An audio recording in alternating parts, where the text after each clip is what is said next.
Et bonjour à tous, voilà, on continue notre détail sur la checklist des marins faite par SafeTix. On va regarder un petit peu ce qu'il en est, hein. C'est un petit bouquin qui est vendu de partout, dans tous les ships. Il me faisait de l'œil depuis un petit moment, je voulais voir ce qu'il en était et donc on est en train de le découvrir ensemble. Voilà, on est présentement au golfe de Gênes, ce grand golfe hein, qui est réputé aussi pour... qui peut être dangereux par moment, qui aujourd'hui est tout paisible, un peu trop paisible peut-être, mais en tout cas ici bah, c'est un petit peu comme la vallée du Mistral ou la vallée de la Tramontane, quoi. C'est un vent qui peut souffler très fort, un vent de terre qui peut être très fort, qui n'est pas du tout le cas présentement, donc aucune surprise là-dessus, hein, la météo a été préparée. Voilà, bah écoutez, je vous invite, on va s'asseoir directement ici, hein. Je pense que là la vue est pas mal et on va continuer un petit peu notre checklist. Alors écoutez, j'ai pas lu la suite pour l'instant, par contre je suis revenu un petit peu en arrière. J'ai vu quoi? J'ai vu qu'il y a une table des conversions. Bon, le 1000 nautique 1.852, ça vous devez le connaître par cœur, donc il n'y a pas trop de soucis par rapport à cela. Mais par contre bon, il y a le gallon américain, il y a le mile américain, il y a le foot et le inch anglais, donc ça peut être intéressant de le savoir. Qu'est-ce que j'ai vu d'autre? J'ai vu ici également les abréviations, explication des abréviations. Donc pour par exemple l'ETA, voilà, je vous parlais d'ETA, Estimated Time of Arrival. Donc là au moins vous savez exactement ce que ça signifie. Il y a écrit heure estimée d'arrivée, hein, c'est traduit en français. Il y a écrit ici lire à haute voix, même seul, comme les pilotes et copilotes d'avion. Donc ça veut dire quoi? Ça veut dire que les pilotes et les copilotes d'avion, ils sont obligés de lire leur checklist à haute voix, hein. Donc là je le fais pour vous, mais ça ne vous empêche pas de le faire également, hein.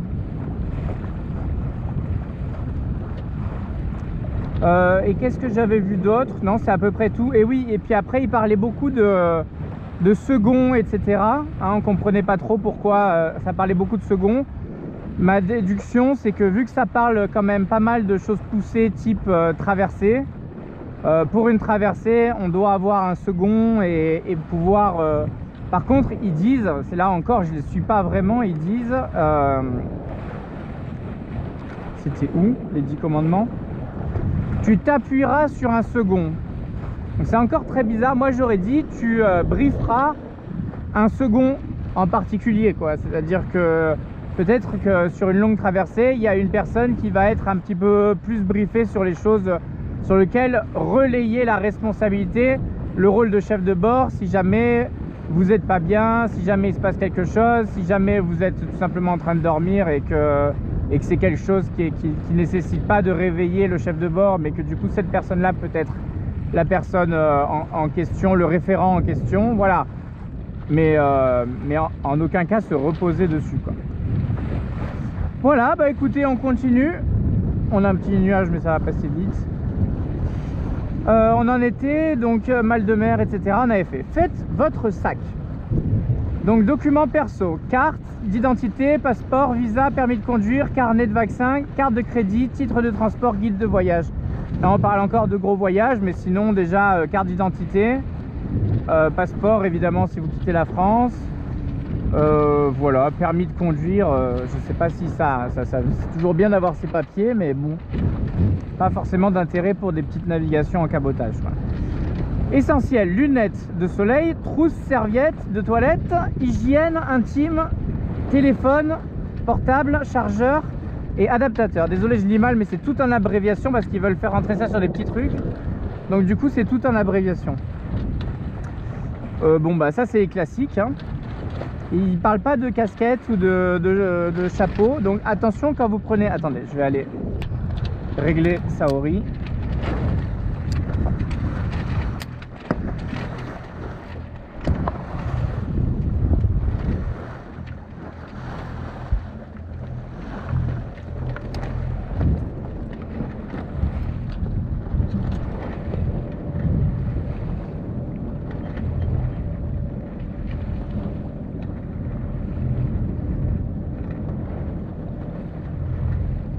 Ouais, là ça pétolise beaucoup, mais techniquement c'est parce que ça va tourner, donc c'est ce qu'on recherche. Toujours pareil, mais en Méditerranée il faut vraiment prier les dieux pour qu'il se passe quelque chose de bénéfique pour la navigation. C'est très compliqué. Écoutez, on continue. Loisirs, maillot de bain, lunettes de nage, palme, masque, tuba, livre, carte à jouer, instruments de musique. Instruments de musique, c'est bien de l'avoir mis. C'est vraiment quelque chose. Si vous avez quelqu'un qui joue bien de la musique à bord, c'est contre le mal de mer, il n'y a rien de mieux, hein. C'est vraiment incroyable. Câble jack, haut-parleur, ok. Santé, ordonnance, médicaments, antiseptiques, anti-mal de mer, paracétamol, crème solaire, etc. Bon, moi j'ai tout à bord, hein, donc il n'y a pas de question à se poser, à part les médicaments perso. Donc c'est pour ça que c'est la seule question que je pose, c'est les médicaments perso, parce que tout le reste j'ai. Navigation, documents perso, permis, CRR, instructions nautiques, carte marine et le SafeTix, là, ce truc là. Doc bateau, acte de francisation, assurance, inventaire, notice, contrat de location. Bon, ça c'est très classique. Tenue intégrale, veste de quart cirée, hein, qu'il fasse beau, qu'on soit en été ou quoi que ce soit. Si on se prend la pluie, la grêle et qu'on doit être dehors, hein, moi c'était pas plus tard qu'hier, hein, j'ai pris de la pluie. Bon, il y a un nuage qui est passé, rien de très grave. Mais au bout d'un moment, il pleuvait quand même assez pour que je sois obligé d'aller chercher mon ciré. Alors j'étais en short ciré parce qu'il me pleuvait dessus trop. Et j'avais quand même ma veille à faire et je pouvais pas rester à l'intérieur du bateau en attendant que ça passe, malgré que il y avait aucun souci à l'horizon. Mais il faut quand même que je puisse faire ma veille permanente, notamment si je suis au moteur, parce que le moindre truc qui va dans l'hélice, c'est foutu. Donc il faut tout le temps, quand je suis au moteur, c'est constamment, et quand je suis à la voile, c'est une fois par minute, 360 degrés. Donc prenez votre veste de quart, c'est toujours important. Pantalon ciré, bonnet, casquette, gants ou mitaine, hein, ça si vous devez remonter une ancre, tirer des bouts ou des trucs comme ça, c'est toujours pratique. T-shirt respirant, polaire, chaussures antidérapantes, GS, donc je sais pas ce que c'est, faudra aller regarder dans les trucs, harnais, longe, PLB, flashlight, frontal, scialume, couteau, démanilleur. Donc ça normalement c'est votre capitaine qui a tout ça pour vous, hein, c'est pas à vous de ramener tout ça. Si vous arrivez avec votre équipement, le capitaine vous prendra forcément pour quelqu'un de plus sérieux que quelqu'un d'autre. Donc ça sera toujours un plus. La PLB il va pas l'acheter pour vous, ça c'est sûr. Donc achetez une PLB, que vous soyez équipier, truc, etc. À part si vraiment vous faites un petit stage de voile d'une semaine. Mais sinon si vraiment vous montez sur un bateau, que ce soit régulièrement ou même occasionnellement une grande nave, vous achetez une PLB pour vous, hein, c'est 200 €, ça vous sauve la vie. On vient vous chercher là où vous êtes, hein. C'est quand même pratique. Frontal, ça le capitaine il y en a pour vous. Couteau démanilleur également. Combinaison de plongée si nécessaire et combinaison de survie si nécessaire. Moi j'ai une combinaison de plongée et une TPS à bord, j'ai les deux, adaptées à ma taille. Les plus, VHF, GPS portable, pochette étanche pour téléphone mobile et tablette, ça c'est sûr. Multiprise rallonge, lampe tempête, néon 12 volts. Moi il faut surtout une lampe qui éclaire en faisceau très loin, une très bonne torche qui est pour pouvoir scanner les bouées ou les perches ou quoi que ce soit à l'horizon, parce que vous pouvez pas tout éclairer d'un coup et que ça soit bien éclairé de toute façon, donc ça sert à rien de prendre un faisceau trop large, et vaut mieux un faisceau droit mais par contre puissant pour que vous puissiez scanner et que tout d'un coup se dessine au passage de la torche. Qu'est-ce que je voulais rajouter? Oui, je voulais rajouter un truc sur la tenue intégrale. Si vraiment vous voulez faire bonne mine et que vous voulez que votre capitaine vous apprécie plus dès le début, alors que vous êtes à peine monté à bord, mais que déjà ils se disent lui il est respectueux des bateaux, etc. C'est quelqu'un qui sait de quoi il parle déjà dès le début, alors que vous lui avez même pas dit bonjour. Vous achetez une paire de chaussures, ils disent antidérapantes, je rajouterais à semelle blanche ou à semelle claire. Voilà, parce que les gens ne savent pas et du coup ils peuvent pas le savoir, et au pire si vous n'avez pas le choix c'est pas bien grave, mais évitez les semelles foncées qui font des traces horribles sur les bateaux et qui sont un enfer à nettoyer. Voilà, et qui à force de nettoyer, vu qu'on doit décaper avec moi je le fais avec une petite éponge blanche qui ponce un petit peu, et du coup à force, bah forcément Ça, à force de récurer tout le temps, au bout d'un moment, ça abîmera le gel coat. Donc du coup, pensez à avoir des semelles claires, hein, même marron clair, etc. Ça passe, mais pas noir, quoi. Voilà. Ça, c'est un petit plus, hein. Si vous pouvez vous le permettre, ça sera que apprécié par le capitaine. Confort, bouchon d'oreille, masque de nuit, hamac. Hamac dans le bateau, non mais... Anti-moustique, ventilateur ou chauffage si nécessaire. Ouais. Donc ça, il y a toujours eu un petit bain d'huile dans Saori depuis toujours. Et là, maintenant qu'on est en Méditerranée, j'ai acheté un petit ventilateur qui me permet de survivre pendant les canicules. Moussaillon, jeu, matériel sécu, enfant, page 17. Pêche, sport, matériel, permis, assurance si nécessaire. Écologie, savons spéciaux, eau de mer, shampoing non polluant. C'est bien. C'est forcément d'avoir ajouté ça aujourd'hui, ça paraît logique, mais c'est bien de le mettre. Checker le bateau. Donc moi j'ai une grande liste, on va voir ce que eux ils racontent là-dessus. Donc là on est toujours à terre, hein. C'est toujours la partie à terre. On n'est pas parti du port, on n'a pas largué une amarre, on n'est pas encore en train de sabrer le champagne pour l'instant. On prépare tout pour qu'on puisse partir dans de bonnes conditions. Donc à votre arrivée, on met les coupes batterie en on. Vanne prise d'eau de mer du moteur on. Coque, carène, quille vérifiée. Tous les bateaux. Guindeau fixé et testé. Donc guindeau c'est pour remonter l'ancre. Pont, chandelier, filière, balcon avant, balcon arrière, main courante, panneau, roof et ligne de vie. Tout doit être vérifié, hein, d'accord? Donc là on parle vraiment de tout ce qui nous permet de se déplacer sur le bateau en toute sécurité. Sachant que les filières ne sont pas faits pour se déplacer en toute sécurité. C'est les lignes de vie qui sont faites pour ça. Les filières, c'est fait pour accrocher les pare-battes, hein, ou pour vraiment te récupérer si vraiment tu tombes, mais c'est pas fait pour se maintenir. Voilà. Qu'est-ce qu'on a d'autre? Gouvernail, barre en bon état, pas de jeu, drosse en bon état, si barre à roue. Et si on peut les vérifier. Barre de secours testée, ça c'est pour ceux qui ont des barres à roues, il faut toujours voir s'il y a une barre de secours, où elle est placée et la tester. Supplément voilier, gréement, mât, baume, tangon, vide-mulet, ridoir, cadène, tension des haubans, été, patara, bastac, barre de flèche, girouette, antenne VHF et radar. Donc ça, on parle vraiment du gréement dormant, on appelle ça. Donc ça va être tous les haubans, les câblages, entre guillemets, les câblages qui retiennent le mât. Le patara, c'est celui de l'arrière, l'été, c'est celui de l'avant. En haut, on a des instruments, des antennes, etc. Vérifier que tout ça fonctionne, faire des essais. Vous essayez d'appeler la capitainerie, vous voyez s'ils vous répondent. Donc s'ils vous répondent, c'est que vous pouvez émettre et recevoir. Donc voilà, vous faites vos petits tests. Et le vide-mulet, la baume, voilà, aussi tout ce qui permet de hisser les voiles en bonne et due forme. Barre de flèche, etc. Après voile GV, donc grand voile, Foc, donc la voile d'avant, Genoa, une autre voile d'avant, Spi, une autre voile d'avant, Tourmentin, une autre voile d'avant pour le gros temps. Autre voile, vérifier les lattes, le lazy jack, donc c'est la partie bleue que vous voyez dans laquelle tombe la grand voile, donc pour se ranger dedans, voir s'il est bien en place, etc.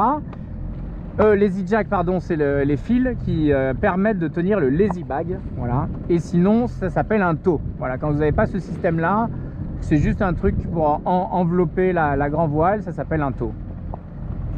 Après, on appelle ça un taux grossièrement, généralement. Matériel à tester en présence du loueur. Donc VHF, ou même si vous arrivez à votre bateau et que ça fait un petit moment que vous n'avez pas navigué avec, voire même tout le temps avant de partir. Moi je le fais très régulièrement. Enfin certains trucs à chaque fois. La VHF je le fais pas à chaque fois, mais je le fais régulièrement.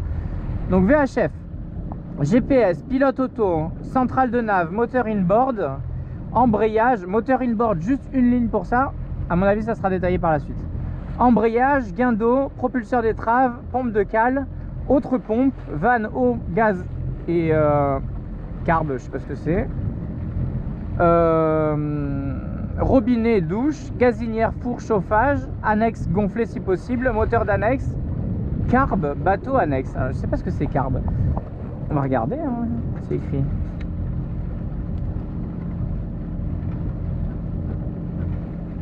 Carbe. Bah, ils l'ont pas écrit. Ouais, ah, bravo.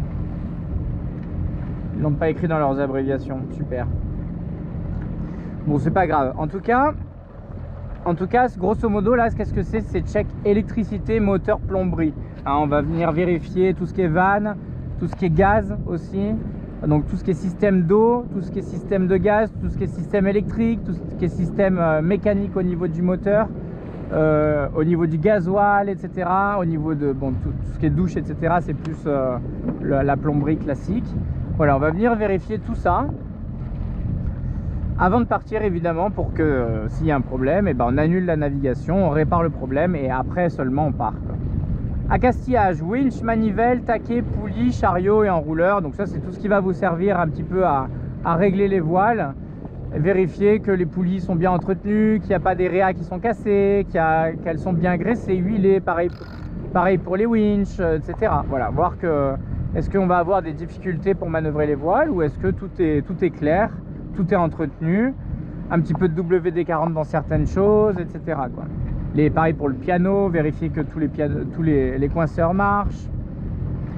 Boot, écoute, drisse, bosse de riz, balancine, alba, bordure. On peut rajouter les amarres, vérifier qu'elles sont toutes en bon état, qu'il n'y en ait pas qui soient abîmés, que les nœuds sont bien tous faits au bon endroit, que les repères sont bons, est-ce que les étiquettes sont bien placées sur le piano. Si les étiquettes correspondent pas à ce que ça fait réellement, et bah, du coup il faut prévenir tout l'équipage que il faut se fier aux couleurs et non aux étiquettes. Ça c'est important aussi. Parce qu'en cas d'urgence, si vous dites choc la drisse de GV et que la personne ne connaît pas votre bateau et que sur un des taquets il y a marqué drisse de GV, vous imaginez bien qu'il va ouvrir celui-là. Si par malchance c'était la drisse de Genoa parce que vous aviez changé à ce moment-là, etc. pour X ou Y raison, et bah du coup c'est pas terrible. Qu'est-ce qu'on a d'autre? Donc là on a fini pour checker le bateau. Maintenant on va voir un petit peu lieu à risque d'incendie, plan d'extinction affiché. Donc c'est surtout moi dans le briefing j'explique où sont les extincteurs, comment les utiliser, etc. Circuit de gaz, vanne de coupure localisée, bouteille verticale amarrée, date et raccord non périmé. Donc ça c'est très classique, ça fait partie du briefing du gaz, le topo de gaz. Je rajoute à cela aussi qu'il faut jamais utiliser le feu en étant en maillot, etc. Si vous utilisez la gazinière à l'intérieur, même s'il fait chaud, vous vous couvrez d'un petit tablier, d'un petit pantalon ou quoi que ce soit, et au cas où il y a en cas de problème. Circuit électrique, batterie, tableau électrique, cosse de batterie protégée. Ça c'est vraiment le chef de bord qui surveille ça. Vérifier que bien sûr son système électrique à vue d'œil a l'air et pas tout plein de rouille, etc. Bien entretenir. Produits dangereux, bidons, bouchés, amarrés et rangés à l'extérieur. Donc produits dangereux, ça va être surtout tout ce qui permet d'entretenir le bateau, le nettoyer, etc. Qu'est-ce qu'on a d'autre après? Lieu, donc là ça c'est pour l'incendie. Après pour la voie d'eau, plancher, eau dans les fonds, donc vérifier les cales. Passe-coque, vérifier tous les passe-coques, les vannes, si elles sont rosées, si elles sont en bon état, si elles sont pleines de verre de gris ou pas. Faites-le, hein, parce que on voit des surprises, hein. Je suis monté dans des bateaux, je peux vous assurer que les gens ils partaient sans savoir où était, qu'est-ce qu'était une vanne, qu'est-ce qu'était ci, qu'est-ce qu'était ça. Ils partaient et puis après quand il y avait des soucis, je suis monté dans le bateau pour aller voir comment ça se passait. Vous voyez l'état des pressés-tubes, des vannes, des coudes d'échappement, etc. Vous demandez comment c'est possible, quoi. Comment c'est possible et quelle inconscience de partir sans connaître tout ça et sans vérifier tout ça. C'est vraiment c'est vraiment de l'inconscience pure, quoi. Donc après, bloc moteur protégé, propre, aéré, trou d'extinction incendie, hein. Vous savez, c'est le petit trou dans lequel on vient présenter l'extincteur pour ne pas avoir à ouvrir directement la descente et propager les flammes qu'il pourrait y avoir si c'est le moteur qui est en flamme. Et du coup vous pouvez directement propulser. Je peux vous le montrer, hein, comme ça. Tac, juste là. Tac, ici vous voyez j'ai un petit trou, paf, et là il y a le moteur juste derrière.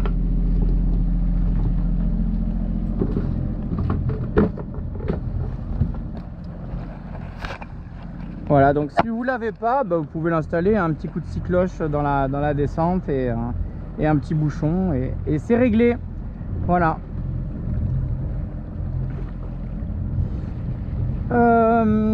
Tac tac tac, on en est où?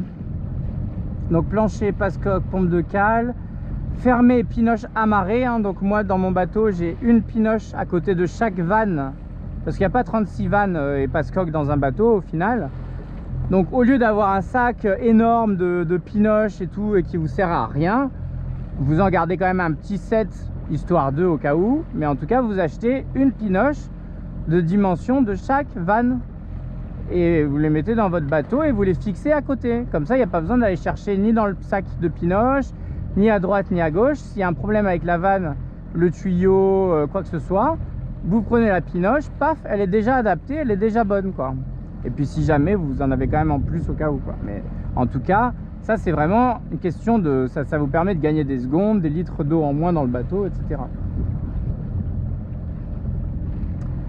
Évier, frigo, salle de bain, WC, eau chaude testée, pompe testée, vanne, tuyau en bon état, câble en bon état. Donc là on est vraiment dans la préparation du bateau. Dans le briefing il faut aussi rajouter de briefer tout l'équipage de comment s'utilisent les toilettes, etc. Ce qu'il faut faire et surtout ce qu'il ne faut pas faire. Si vous montez au mât, mousqueton, non, nœud, oui. Ok. Drisse pour hisser au winch, plus deuxième drisse en sécu. Donc moi j'utilise la drisse de spi en sécu, donc elle monte pas parfaitement en haut, mais elle monte déjà très haut.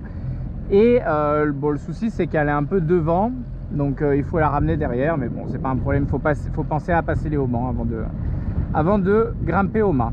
Et des outils attachés avec une ceinture, un truc vraiment aujourd'hui vous allez alors pas forcément à monsieur bricolage ou quoi parce que vous allez vous faire allumer, mais vous pouvez trouver des ceintures faciles pour s'équiper, etc. et garder les outils avec vous quoi.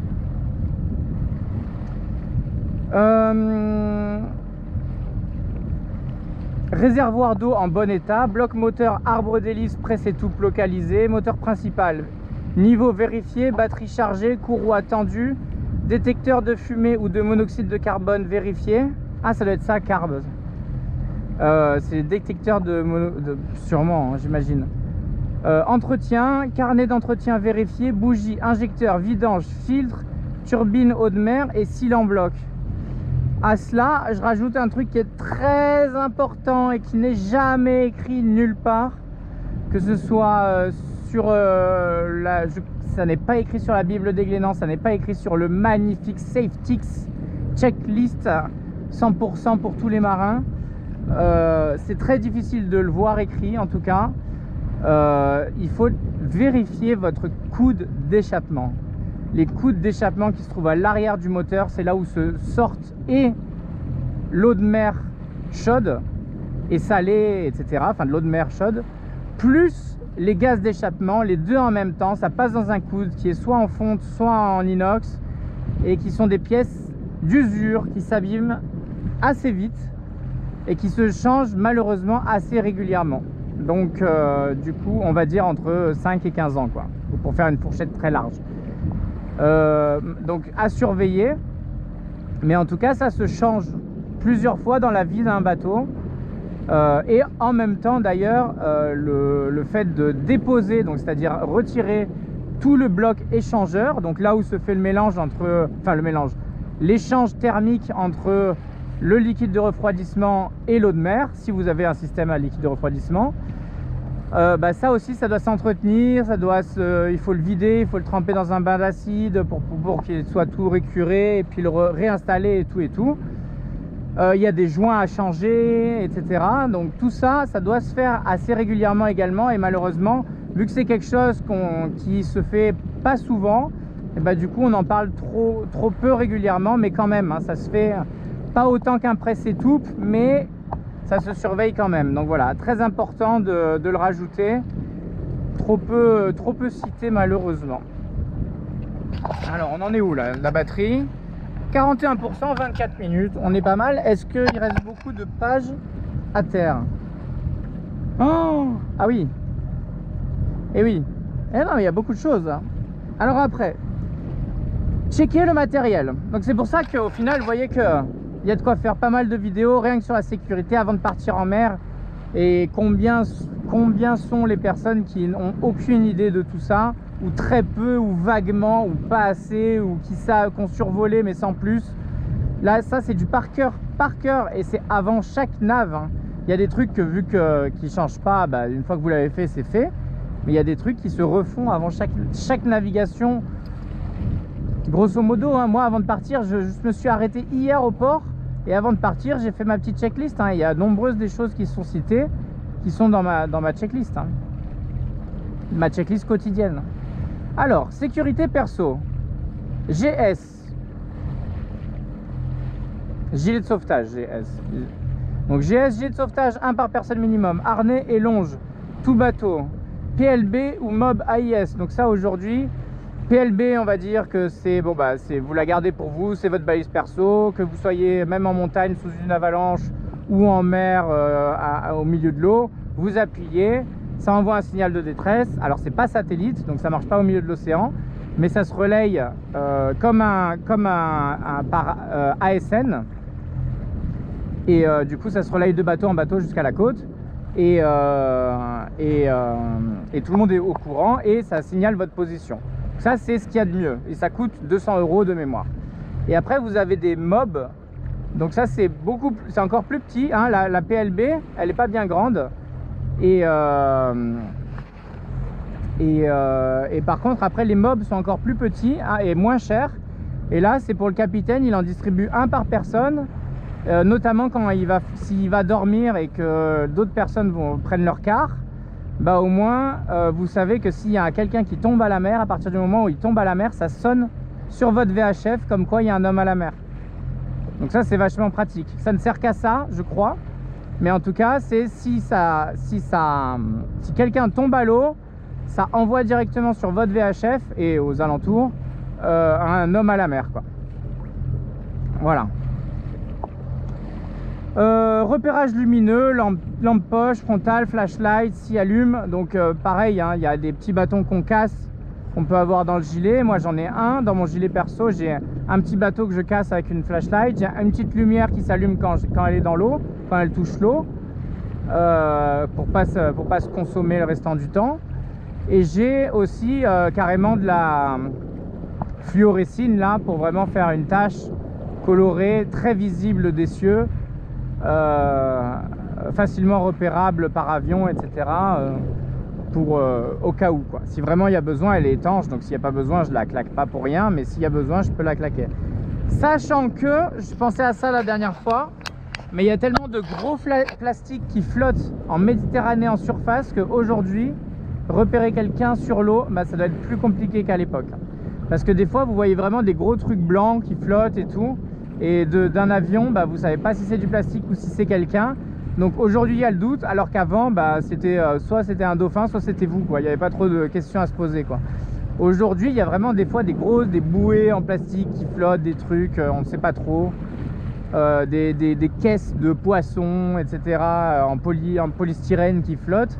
Bon bah malheureusement un avion il va peut-être plus difficilement tirer la part des choses, quoi, le vrai du faux.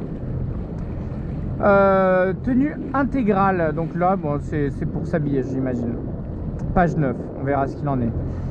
Pont, donc sécu, compas, table de déviation, ligne de vie, pare-battage. Alors pare-battage c'est minimum 10, hein. Certains prendront pour un fou, mais si vous êtes marin et que vous faites attention au bateau des autres, et qu'en tant que marin vous pouvez arriver dans on ne sait quelles conditions dans un port, et que quand je dis marin c'est parce qu'un marin il va devoir faire par exemple un départ sur garde dynamique. Donc si vous avez que 3 pare-battes, bah, vous n'allez jamais pouvoir et vous protéger du catway et vous protéger du voisin et protéger la proue pour pouvoir faire un départ sur garde dynamique. Donc du coup ça veut dire exit les départs sur garde dynamique, tout simplement parce que vous n'avez pas de pare-batte. Donc ça c'est pas très marin par exemple. Donc moi d'expérience, un minimum de 10 c'est bien, et pourtant il fait que 9 mètres, mais quoi qu'il arrive, entre les 4 pour se protéger du voisin, les 4 pour le catway ou pour le longside, c'est déjà le minimum. Le 8 c'est vraiment le strict minimum. Maintenant Si vous voulez faire des départs sur garde, comme je dis, ou même si vous voulez, vous êtes en Méditerranée, vous êtes cul à quai, il faut peut-être protéger la jupe. Si jamais le vent il vient comme ça et que du coup il vous pousse vers le ponton, c'est toujours bien de pouvoir protéger la jupe. Donc moi j'ai des pare-battes spécifiques, enfin qui sont très pratiques pour ça. Mais si je mets tous mes pare-battes à l'arrière pour protéger la jupe, bah comment je me protège et du voisin de droite et du voisin de gauche? Et c'est pas avec 2 ou 3 pare-battes que vous êtes protégé d'un voisin. Pour être bien protégé, il faut que lui il en ait 4 et que vous en ayez 4. Et à 8 pare-battes, au moins, que ce soit la pointe qui se décale, que ce soit l'arrière qui se dévie, que ce soit la rafale qui pousse le bateau sur l'autre, au moins il n'y a pas de dégâts. Voilà, c'est la seule façon. Donc si vous avez 2 à 3 pare-battes sur le côté, c'est pas assez, il faut en racheter d'autres, même si c'est gros, même si ça prend de la place. Au pire des cas, vous les accrochez à l'extérieur sur la jupe arrière, si ça vous saoule à l'intérieur, si ça vous prend trop de place. Il y a toujours moyen de les accrocher à l'arrière. Et ça, c'est vraiment... Malheureusement, les bateaux, s'ils ont 6 pare-battes, c'est déjà le grand max. Et pour moi, c'est vraiment insuffisant. 8, c'est le minimum. 10, c'est correct. Quitte à en prendre peut-être des un peu moins gros, mais pouvoir au moins mieux les positionner à des endroits, etc., plus stratégiques. Ils n'ont pas besoin d'être énormes non plus, hein, mais il faut qu'ils soient au bon endroit. Un pare-batte énorme, mal positionné, et ben si c'est la coque qui touche la coque ou un chandelier qui touche le chandelier, votre pare-batte il sert à rien. Il y aurait eu aucun pare-batte, c'était pareil. Donc voilà, donc on en était où? Pare-battage, échelle de bain, réflecteur radar, projecteur ou lampe torche, boule et triangle noir, couteau marin, sifflet, corne de brume, bateau supérieur à 12 mètres, cloche, bateau supérieur à 20 mètres, feu de navigation. Bon, ça c'est carrément la division 240, de l'armement de côtier, semi-hauturier, etc. Donc il n'y a pas à tergiverser, c'est juste obligatoire, hein. Donc ça, il n'y a même pas besoin d'acheter le bouquin, c'est déjà sûr de sûr. Urgence, taquet et bout de remorquage, pareil, hein, c'est dans les obligations. Pompe de cale manuelle, seau, écope, pompe de cale électrique également, couverture anti-feu, extincteur, bouée couronne, fosse car ou perche IOR, touche mob et pince coupe-câble. Moi j'ai tout ça, hein, j'ai tout ça. Perche IOR j'ai pas, j'ai une bouée fer à cheval avec un feu à retournement. Donc qui est déjà largement suffisant. Et puis après bah, tout le reste j'ai, hein, la pince coupe au banc elle est rangée, le couverture anti-feu je l'ai, pompe de cale, etc. Tout ça c'est des obligations également. De toute façon, même si vous faites que du côtier et que les restrictions sont moindres, il y a à aucun moment c'est intelligent de partir sans avoir acheté tout ça, quoi. C'est vraiment même si bon, certains trucs c'est pas du tout cher, certains trucs ça peut coûter un petit peu, mais c'est de la sécurité, c'est le b.a.-ba, voilà quoi. Et ce qui est drôle, c'est que en vrai les seuls qui auraient vraiment pas besoin de s'embêter avec tout ça, les seuls, hein, qui pour moi en sont un peu dispensés, c'est les jet skis et les Zodiac, les trucs comme ça. Et pourtant, ironiquement, paradoxalement, eh ben, pour avoir un voilier, vous n'avez pas besoin de permis, alors que pour conduire un jet ski, vous avez besoin de passer le permis et de connaître tous les panneaux, enfin tous les indications, etc. Tout ça, alors qu'ils vont jamais croiser une cardinale de leur vie, quoi. À part, bon, il y a ceux qui vont, les jet skis qui vont jusqu'à 6000, ça c'est encore autre chose. Mais grosso modo, ils restent quand même près des côtes. Alors c'est bien, les règles de priorité, tout ça, c'est évident qu'ils doivent le savoir. Mais c'est quand même aberrant que eux doivent se coltiner les cardinales et les feux de nuit, alors que c'est pas autant imposé que ça pour les marins à la voile ou bon, permis bateau, vous êtes obligés. Mais en tout cas, c'est quand même, ça devrait être bien plus poussé et suivi que juste passer le permis côtier comme ça en 2 jours, quoi. Parce que les gens ils le passent une fois, ils ont tout oublié. Donc c'est ça le problème, quoi. Et donc au moins, bon, il y a des récapitulatifs qui sont obligés d'avoir à bord. Si vous avez déjà la théorie, si vous avez déjà appris au préalable, même si c'est vieux, il vous suffit de reprendre au pire une petite fiche mémo récapitulative et en 2 secondes ça redevient clair. Mais quoi qu'il arrive, c'est bien de l'entraîner régulièrement, quoi. On en était où, tiens? Taquet, bout de... gilet de sauvetage, Bon, gilet de sauvetage, vous prenez des brassières, hein, puisque les gros gilets de sauvetage, ça donne la gerbe. Et c'est très engonçant, c'est pas pratique. Et en cas de sécurité, vous avez plus de chances de vous accrocher quelque part qu'autre chose. Donc les brassières, malheureusement, ça coûte un minimum 75 € par personne, on va dire. Allez, ou 50 si vous trouvez des promos incroyables. Donc c'est un petit budget quand même. Vous n'avez pas besoin de 150 non plus. Mais en tout cas, prenez-en quelques-unes, enfin une par passager. Et puis si jamais vous n'avez pas les moyens, et ben, vous dites à la personne, ben, si tu veux faire un petit geste pour le capitaine, ben, achète une brassière pour toi. Et puis au pire, tu la laisses au bateau pour les suivants. Enfin, voilà, ça peut être aussi une idée. Moi, c'est pas quelque chose que j'ai fait, mais ça peut être une idée de cadeau comme ça à faire pour le capitaine, pour le remercier de lui offrir une belle navigation, etc. Au lieu de vous trimballer avec un gilet orange énorme qui de toute façon pue et vous donnera la gerbe. Voilà. Cartouche de gaz à jour, système de gonflage en bon état, sinon faire réviser ou changer. Il y a des dates écrites également sur les systèmes de gonflage, donc vérifiez bien. Bande réfléchissante, ok, sifflet et aussi système de gonflage manuel aussi, hein, on peut rajouter. Donc tout ça c'est au capitaine de le faire, hein. Si évidemment si vous voyez que le capitaine s'en fout complètement et qu'il est plus intéressé par le rosé et la pêche que par vérifier ses gilets de sauvetage, vous le faites vous-même, hein. Vous le faites vous-même, vous achetez ce petit carnet, vous vous renseignez et checkez votre propre gilet. Si le capitaine ne le fait pas pour vous, checkez-le pour vous, hein. Et checkez ceux que vous aimez aussi, vous leur checkez les gilets. Ça coûte rien, ça prend 5 minutes. 2 ancres, une avec chaîne et bout, mouillage principal, chaîne marquée tous les 5 à 10 mètres, frappée au bateau et amarrée avec un bout. Ça c'est le cas, j'ai un mouillage principal, j'ai aussi une ancre secondaire. Annexe, moteur, coupe-circuit, amarre, gonfleur, pagaie, bidon de carburant, huile, grappin et cope. Ça c'est assez classique pour pouvoir aller librement faire des allers-retours en annexe. Il vous faut quand même le minimum, des pagaies si jamais votre moteur il tombe en panne, etc. Et un petit bidon étanche aussi, c'est pas mal. Survie, bib, donc révisé, facile à larguer. Donc où se trouve la survie, est-ce qu'elle est attachée au bateau, comment la larguer, quand la larguer, pourquoi la larguer, comment la percuter, etc.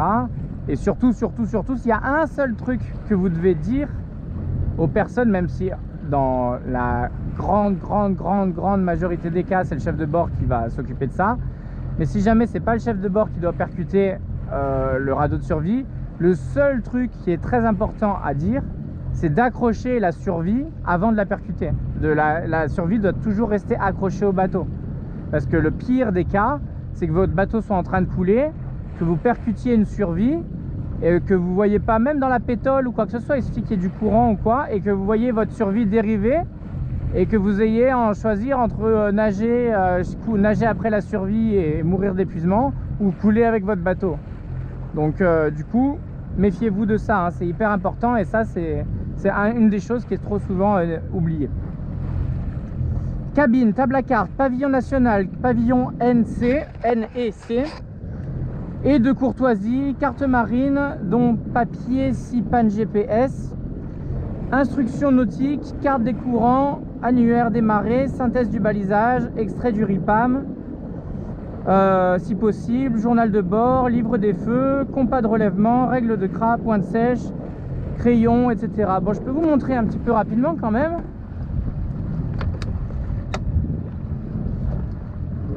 Je vérifie sous mon Génois. Voilà, à bord de Saori, là, vous voyez, couverture anti-feu, elle est disponible ici. Il y a juste à tirer là, elle est dans la descente et elle est près de la gazinière. Le couteau ici, si jamais on a un bout à couper. Et ici, vous voyez, sous la table à carte, j'ai accroché toutes les règles du RIPAM. Ici, comme je vous ai dit, j'ai toutes ce qu'il faut dire à la VHF, etc. Évidemment, bon, je ne vais pas vous filmer tout, mais j'ai en gros mes papiers, compas de relèvement, règles de CRA, etc. tout à disposition. Et quoi d'autre? Vous voyez, j'ai aussi acheté ça pour l'Italie. Donc c'est une sorte de bloc marine, hein, ça s'appelle Imrei, Vagnon Imrei. Et c'est grosso modo un bloc marine, sauf que celui-ci, au lieu de l'acheter en Italie, je l'ai acheté en France. Et du coup, tout est écrit en français. J'ai toutes les approches, j'ai des photos, j'ai les numéros des pontons, etc. Et tout. Donc ça va être vachement pratique. Si jamais vous avez plus de batterie à bord, quoi que ce soit, on ne sait jamais. Ça vous sert de bloc marine et ça vous donne toujours des astuces. Vous arrivez dans des endroits que vous ne connaissez pas. Ayant fait l'expérience de faire le tour de l'Espagne, etc. C'est quand vous naviguez tous les jours, etc. C'est très compliqué de devoir préparer vraiment les approches et tout. Alors évidemment en Atlantique, vous ne pouvez pas y échapper, c'est forcé. Mais là du coup, ça vous permet de rapidement avoir déjà des conseils sur de toute façon des endroits que vous ne connaissez pas. Donc des endroits que vous découvrez. Vous pouvez avoir des systèmes météo, typiquement Cap-Breton. Cap-Breton, si vous regardez pas l'almanach du marin breton qui vous dit attention s'il y a de la houle, n'y allez pas. Et vous y allez, vous dites aujourd'hui il n'y a pas trop de vent, sauf qu'il y a une petite houle rémanente. Et là, l'entrée du chenal, c'est juste un enfer sur terre, quoi. Et c'est même dangereux, tout simplement, voire même fermé. Donc vous devez pousser jusqu'à Hendaye. Dans ce cas-là, n'hésitez pas d'ailleurs, c'est le conseil que je vous donne. Si vous êtes coincé devant le Cap Breton, au lieu de vous engager entre les... parce que c'est serré, hein, et ça dérape bien. Donc, et très vite, en fait, il peut faire très beau, une mer assez calme dehors, et très vite le chenal est très vite chaotique, quoi. Allez, on continue. Voilà, les pinoches, j'aurais pu vous filmer aussi les pinoches à côté des vannes qui sont fixées, scotchées, etc. Il y a beaucoup de choses à filmer. Mais grosso modo, de toute façon, ça c'est assez simple, hein, c'est assez basique. Hein. Là, il n'y a pas vraiment besoin de le lire. Hein. C'est une checklist, c'est même pas vraiment la checklist, c'est la division 240 de l'équipement côtier, semi-hauturier obligatoire et hauturier. Il y a tout là, c'est assez complet. Donc on en est où? Je crois qu'on en est encore là malheureusement. Ah oui, hein, on en est encore là, RIPAM, nanana. Voilà, on a fini. Autre matériel, trousse de secours. Donc moi j'ai tout ce qu'il faut à bord. Jumelles, j'ai aussi baromètre, horloge, réception radio, ligne de sonde, pinoche, chaise de mât, baudrier, miroir de signalisation, kit de réparation, voile annexe. Tout ça c'est obligatoire à bord. À partir du moment où vous êtes sur un bateau ou un voilier, vous achetez tout ça. Avant même de vous dire on achète le bateau, vous dites est-ce que j'ai les moyens d'acheter tout ça, quoi. Et combien ça va nous coûter, vous faites votre petit budget, etc. Et une fois que vous achetez le bateau, vous foncez dans le premier ship et vous achetez, vous le régalez et vous achetez tout ça à prix d'or. Pour certains trucs, c'est vrai que c'est cher, mais c'est de la sécurité, etc. C'est tout avec des normes européennes, des normes françaises, etc. C'est des plastiques qui restent au soleil, des inox qui restent à l'air marin, aux embruns et tout. Donc forcément, il faut que ça tienne. Et pour ça, il faut des bonnes normes, il faut que ça soit vérifié. Et du coup, ils en profitent un petit peu. VHF fixe portable testé, GPS fixe portable testé, pilote auto, touche MOB, AIS, radar, centrale de nav, ordinateur, tel, sat, blue, navtex. Bon, ça c'est des vieux trucs en vrai, mais aujourd'hui c'est remplacé, tout ce qui est blue, navtex, etc. c'est remplacé par le Iridium, le téléphone satellite, qui est nécessaire uniquement si vous traversez des océans, hein, sinon il n'y a vraiment aucune nécessité à cela. Éclairage, feu de navigation, compas instrument, projecteur, Foscar. Foscar, je vais me renseigner de ce que c'est parce que j'ai aucune idée de ce que c'est. Balise de détresse, MOB AIS, e-pipe. Donc l'e-pipe, on a parlé du MOB, on a parlé de la PLB. Donc MOB, c'était si un de vos équipiers tombait à l'eau. PLB, c'est si vous tombez à l'eau, par exemple en solitaire, typiquement. Et l'e-pipe, ça c'est lié au bateau, c'est si vraiment le bateau coule. Là, vous prenez ça avec vous et vous l'embarquez dans le radeau de survie. Et cette fois-ci, c'est pas justement un message ASN qui est répercuté sur tous les trucs aux alentours, les radios aux alentours. Là, c'est carrément satellite. Donc là, ça envoie un message de détresse satellite. Il y a des satellites qui passent dans plusieurs sens différents au-dessus de nous. Certains dans un sens, d'autres dans l'autre. Et du coup, ils ont une chance toutes les, je crois, ça se compte en moins d'une minute, mais en tout cas, il y en a un qui passe toutes les moins d'une minute au-dessus de vous et qui peut Non, il vous capte le temps de vous... Non, c'est le temps de vous capter et de rebalancer l'info, je crois. Ah, je sais plus. Mais en gros, c'est quoi? C'était moins d'1 minute le tout. Le temps que ça aille au satellite, ça rebalance l'info. Et après, bah, du coup, au cross, ils ont directement, ici, il y a une e-pipe qui est balancée. Donc là, c'est direct, ils viennent vous chercher instantanément quand ça vient. Il n'y a pas besoin de cross, de position, de quoi que ce soit. Là, c'est ils lancent la cavalerie instantanément. Si vous êtes prêt, c'est un canot. Et si vous êtes loin, c'est un hélicoptère. Parce qu'ils partent du principe que votre bateau coule et que vous êtes dans un radeau au milieu de l'eau. Hein, c'est fait pour. VHF ASN, donc c'est une VHF. Aujourd'hui, toutes les VHF sont équipées d'ASN, hein, on vous le recommande vivement si vous n'en avez pas. C'est ce qui permet justement de faire des appels qui se répercutent avec justement, ça peut être un homme à la mer, mais ça peut être aussi un incendie, une voie d'eau, ça peut être on coule, ça peut être beaucoup de choses. Et je suis impossibilité de manœuvrer complètement à la dérive, etc. Il y a plein de messages différents qui vous permettent d'envoyer directement ça avec votre position. Donc il faut pour ça que votre VHF soit branché à votre antenne GPS, hein, sinon ça ne marche pas. Donc moi typiquement, vérifiez bien, hein, vous savez, je vous donne des exemples. Si votre VHF elle fait bip bip bip bip bip bip bip bip tout le temps, c'est pourquoi? C'est pour vous signaler que, comme la mienne par exemple, à chaque fois que je l'allume, elle va faire bip bip bip au bout de 5 minutes parce qu'elle me signale qu'elle n'a pas de position GPS. Et du coup, sans la position GPS, l'ASN ne peut pas marcher. Donc vu qu'elle est entre guillemets dysfonctionnelle ou pas à 100% de ses fonctionnalités, elle me le signale par un bip récurrent. Voilà. Et pourquoi elle n'a pas la position alors qu'il suffit juste de la brancher à l'antenne?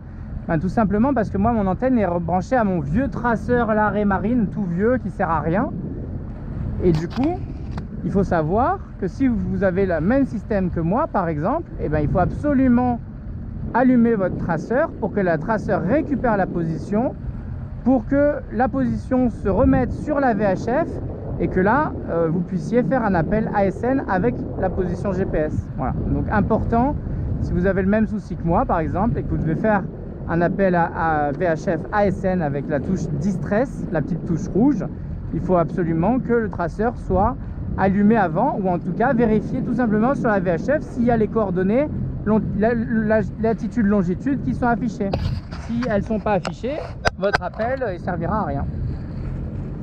Voilà, donc VHF ASN enregistré, connecté au GPS, ben voilà, ils en parlent. Suivi ASN configuré, numéro MMSI configuré, touche Distress fonctionnelle, sa petite touche rouge, et numéro MMSI noté. Voilà, moi il est sur la fiche qui est juste à côté. En dernier recours, feu à main rouge, fumigène flottant et fusée rouge, ça c'est le pack hauturier.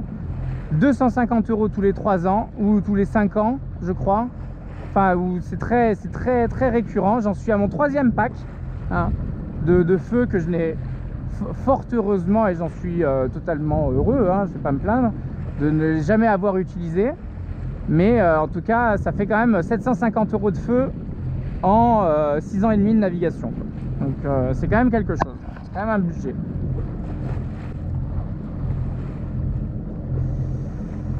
Panne de feu de nave, fixer une flashlight ou lampe, nanana, voilier, fixer une lampe sur le patara, ok.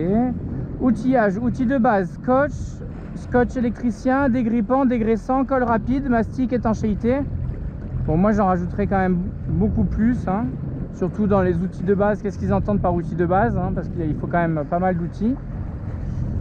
Accastillage, bout, poulie, manille, mousqueton, ça toujours un petit peu en rab, ça il y a un garcette aussi, on peut rajouter. Électricité, multimètre, ampoule, fusible, domino, câble de batterie, pile, voilà, c'est vraiment un petit peu de spare, du rab. Souvent quand vous en changez un vieux câble qui marchait encore pour en mettre un tout neuf, bah vous gardez l'ancien et comme ça vous permet d'avoir justement cela.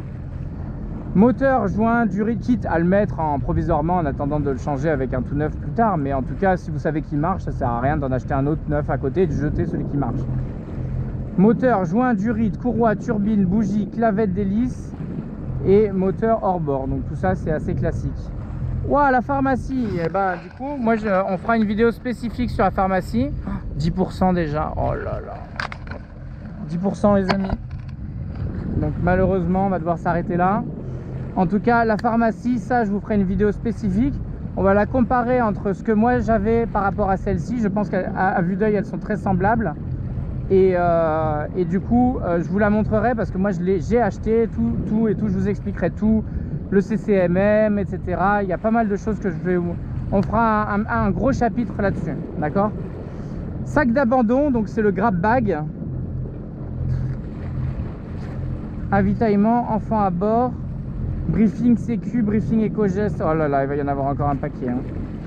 Donc je pense qu'on va s'arrêter là, parce que la vidéo est déjà assez longue. Je pense qu'on va s'arrêter là, et donc la prochaine vidéo, ça sera le grab bag, avitaillement, les gosses, briefing sécu et briefing éco-geste. Donc là, rien que les 2 dernières pages, je pense qu'il y a de quoi dire pas mal de choses. Il y a quand même pas mal de redondance dans le carnet.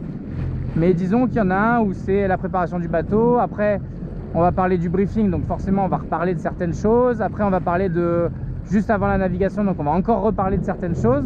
Donc c'est normal, de toute façon, c'est jamais trop de mettre 2 fois la même chose dans une checklist.